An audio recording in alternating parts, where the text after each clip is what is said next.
kanë qenë 33 familje serbe e 130 shqiptar. Në ato 2-3 vitet e para luftës, këta u distancuan edhe u nisën mu si me ato sjellet e tyne të këqija, e prunë policinë në fshat, qoja se jem të rrezikum, e prunë aty një punkt të rregull, me qenë thashë që nuk jemi të sigurt me dalë mas 11 orë gjatë note, por nuk i kem përfriut, nuk kemi gjunjëzu asnjëherë, i kem kundërshtu me të gjitha forcat që kem pas.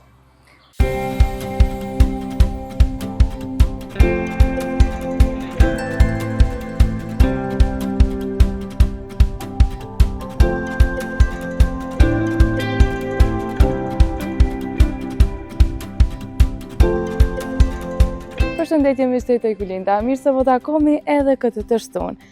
Këtë radhe kemi ardhur në Istog. Jemi në fshatin Ljuboshtë të komunës së Istogut. Në fakt që dhe po shihni jemi në një ambient tepër relaksues dhe tepër të bukur. E padyshim krejt këto punime që i shenim mbrapa meje, një shtëpi kaq të bukur këtu e ka ndërtuar një mjesht, një person i cili na ka mirëprit sot në shtëpinë e tij, me na tregu pak më shumë rreth zanatit të tij. Dikur që ka qenë zrugtar, mirë po që tash ka fillu me piktura, tash e sa vite në fakt, ka fillu me pikturu me gur. E shkojmë pra bashkë ta takojmë.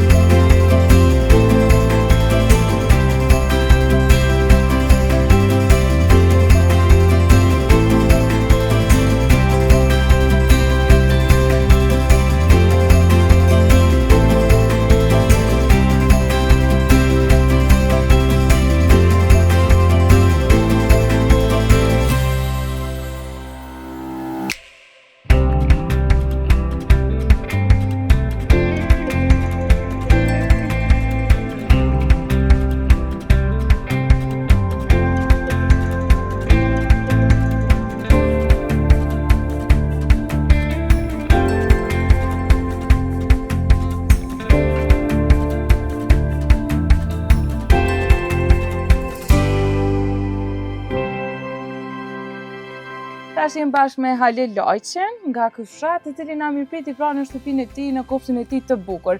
Faleminderit shumë që na ke mirëprit sot. S'ka përse, faleminderit edhe për juve, si keni gjithë kohë më orë. Po fillojmë pak bisedën rreth fshatit. E përmenda qysh në fillim që je një mjeshtër, një zanatli goxha i vjetër, një periudhë ka qenë domethënë edhe kryetar i këtij fshati. Tregon pak për vendin që kemi ardhur na sot. Qysh ka qenë dikur, qysh është sot? Fshati im, thirrët fshati Ljuboshtë, në komunën e Istogut, është një fshat me territor goxha të gjanë, por jo edhe popullar shumë, përbohet prej 4 lagjeve kryesore, është lagja e Pepajve, thirrët, lagja e Shalës Skodrës, lagja e Lajzëve këtu, si jem na, edhe lagja e Januzave, është shumë më poshtë. Dhe të territorialisht është goxha i madhe. Në të kaluamën, e kom ditë saktësisht edhe sa familje janë, edhe sa banor janë, edhe sa banor serbë, edhe është një fshat që ka pas edhe serbë shumë. Para luftës? Para luftës. Kanë qenë 33 familje serbe e 130 shqiptar.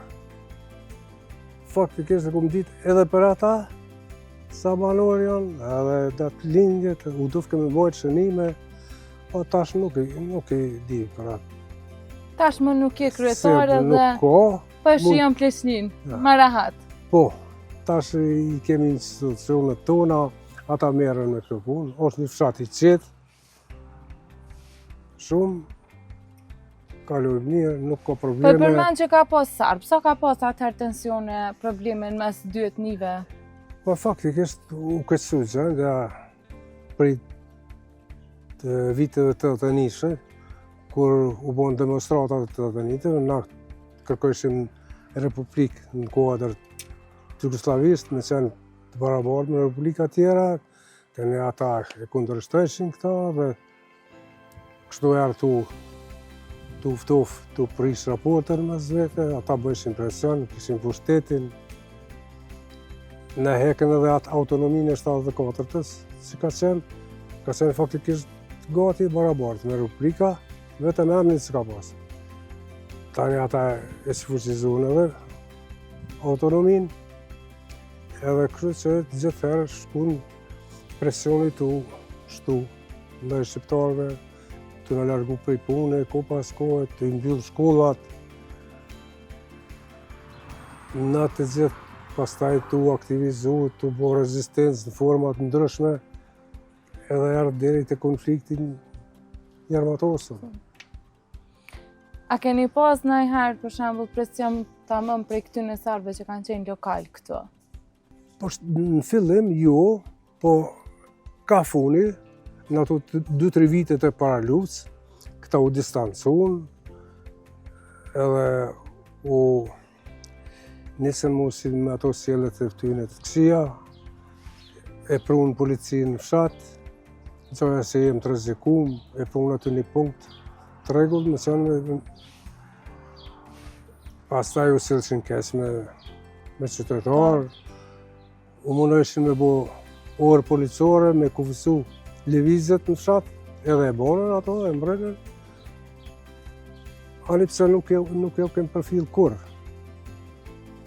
Thoshin që nuk jeni të sigurt me dalë mas 11 orë gjatë note, po nuk i kem përfill. Nuk kemi gjunjëzu asnjëherë, i kem kundërshtu me të gjitha forcat që kem pas. Me çdo gjë. Largimi i tyre kur ka ndodhur prej fshatit? Tash jeni tamam vetëm shqiptar. Largimi i tyre ka ndodhur kur momentet kur fut NATO-ja, dhe ata kanë pas kohën e kufizuar me lëshu. Në njëjtën formë që jem largu na, Ju ardhani edhe atyne. Jem largu edhe ata.